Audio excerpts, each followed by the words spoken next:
សម្រាប់បងប្អូនដែលមានបំណងចង់ធ្វើ content AI សម្រាប់ផុសនៅក្នុង YouTube ឬក៏បងប្អូនដែលកំពុងតែប្រើ AI tool ផ្សេងៗដូចជា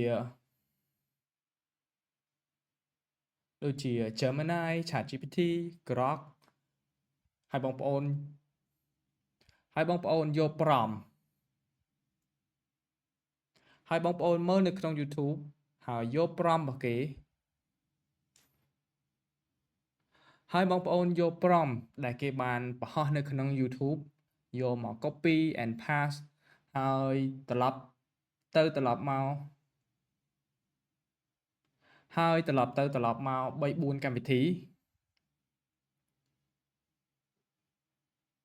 ហើយត្រឡប់ទៅត្រឡប់មក3-4 website ទាំង Gemini ទាំង Grok ទាំង ChatGPT បងប្អូនមានការនឿយហត់ទេ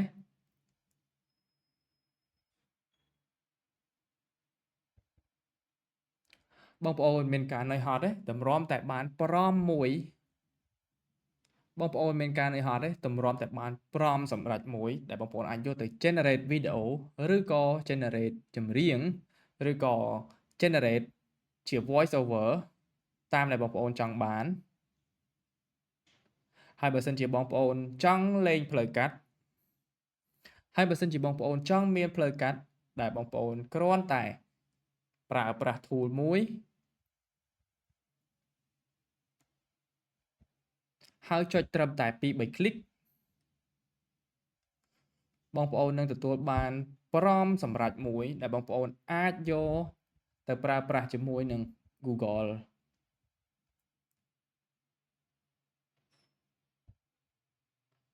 Flow VO3 Suno ឬក៏ tool សម្រាប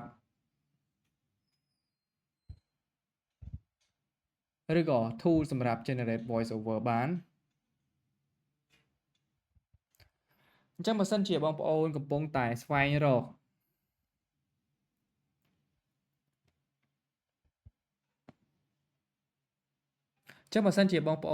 ងតែស្វែងរកtool មួយនេះដែលអាចជួយសម្រួលការងារបងប្អូនឲ្យបានកាន់តែលឿនហើយវាមានភាពសុក្រឹតវាមានភាពច្បាស់លាស់មិនថាបងប្អូន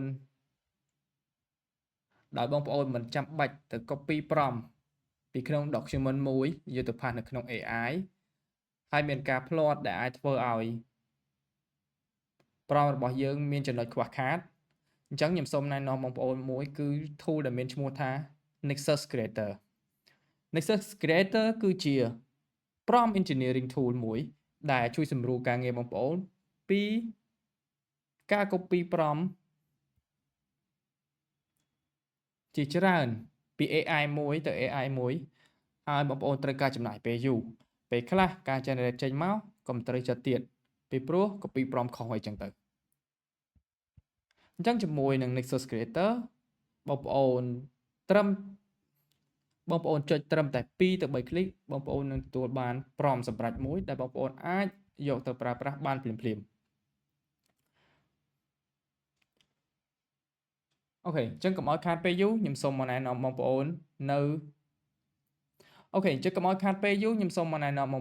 tool មួយដែលមានឈ្មោះថា Nexus Creator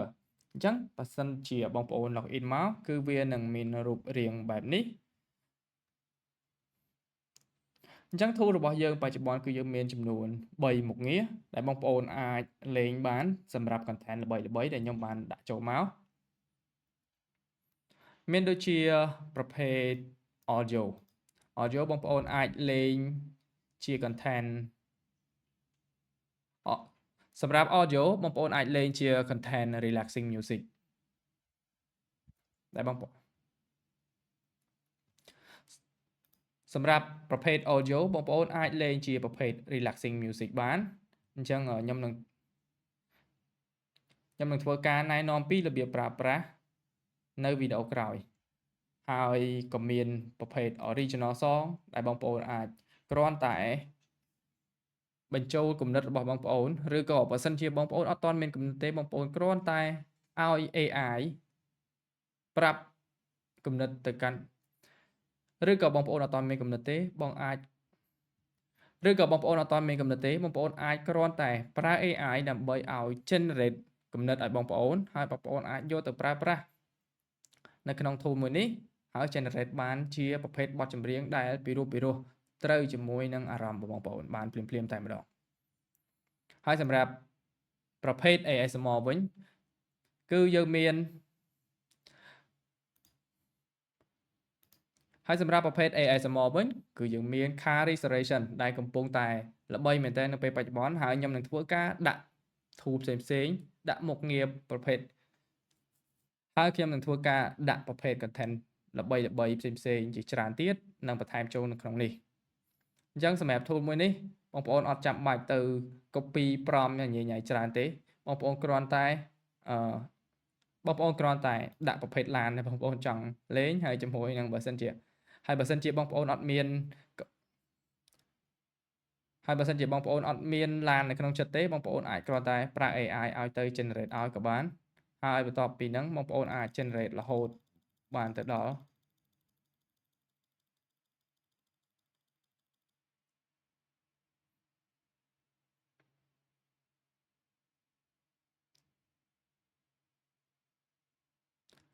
ហើយសម្រាប់ការលេង content បែបនេះគឺបងប្អូនអាច generate បានរហូតទៅដល់200 scene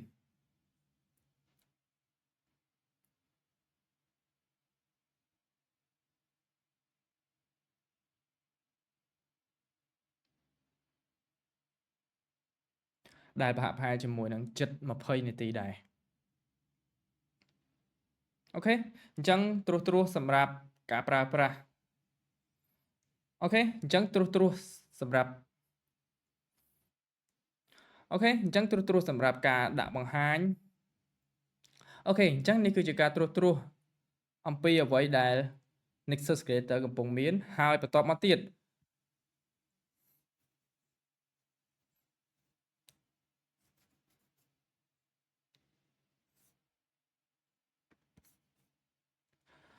អូខេហើយនេះគឺជាការត្រួសរវាងអូខេហើយនេះគឺជាការត្រួសអំពីអ្វីដែល Nexus Creator កំពុងតែមានហើយមុខងារដែលនឹងដាក់មកបន្ថែមឆាប់ហើយមុខងារដែលនឹងដាក់បន្ថែមឆាប់គឺមានដូចជា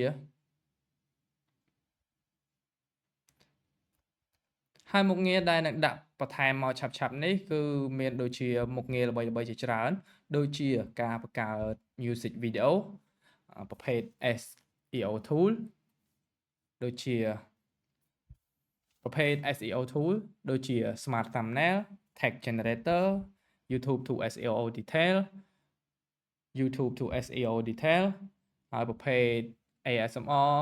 ឬក៏ viral content ផ្សេងៗជាច្រើនទៀតហើយក៏ខ្ញុំនឹងដាក់បញ្ចូលមេរៀនដែលបងប្អូនហើយខ្ញុំក៏នឹងដាក់បញ្ចូលមេរៀន YouTube ដែលបងប្អូនអាចសិក្សាស្វែងយល់អំពីalgorithm អំពីអ្វីដែល YouTube ត្រូវការអំពីអ្វីដែលបងប្អូនគួរតែធ្វើនៅក្នុង channel របស់បងប្អូនហើយជាមួយនឹងការដាក់បន្ថែមចូលមុខងារ YouTube Buddy មួយទៀត YouTube Buddy ហ្នឹង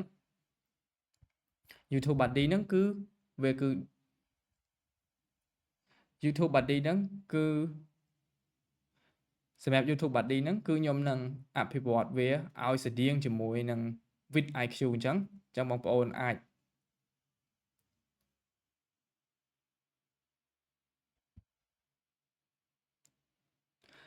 អញ្ចឹងកុំឲ្យខាតពេលយូរបងប្អូនចូលទៅកាន់ comment ទាំងអស់គ្នាអញ្ចឹងបងប្អូននៅចាំអីទៀតបងប្អូនចូលទៅ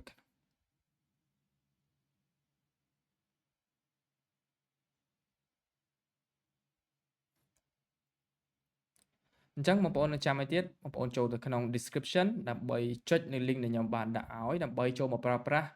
tool Nexus Creator ហើយសម្រាប់ការចុះឈ្មោះយើងជួបគ្នានៅវីដេអូក្រោយបើសិនបើបងប្អូនមានចម្ងល់អ្វីបន្ថែមពាក់ព័ន្ធជាមួយនឹងការប្រើប្រាស់ tool បងប្អូនអាច comment នៅខាងក្រោមបានខ្ញុំនឹងព្យាយាមជួយតបបងប្អូនទាំងអស់គ្នា